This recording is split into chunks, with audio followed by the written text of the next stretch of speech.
Usiyabakhosi makumbe namana umhlaba ngiyakhuleka nje manje mkhulisa sabe.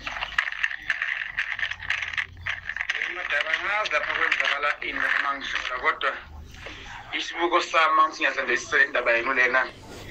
Ngizoyishola kodwa ifuna setshezwa kusetshenzwe umunye umuntu nyangiswa. Nangizomos.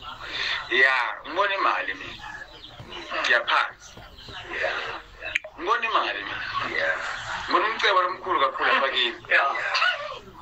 Nayiba lonkulumo. Yeah, ngibona imali lapha kini emagumbeni nje kunomuntu ofuna ikhiphele imali phansi. Ngibona imali bona emabhodwe. Yeah. Yeah. Ngibona imali engakhula. Ngibona itrunk, ngibona kanje imali. Ngibona vele imali mina lapha kini. Yeah, angazi ngokhuluma kahle madahayo. Yeah. Manje iyangidida ngoba manje uma uthi ngiyahlola egameni lenkosi uNkulunkulu ngibona imali iyasithela abantu masondela kuyo. Imali yesithela sizobuye le mali. Imali ikhushela emuva le mali. Kunenza ngicabanga into ngicabanga niyageziswa kahle. Neyivele uNkulunkulu. Uma kufanele manje suka niqonde kule mali niqonde kuyo straight ngabile nekuphikisana ngabile ngathida. Niyayivele uNkulunkulu. Mina ngibona imali uNkulunkulu.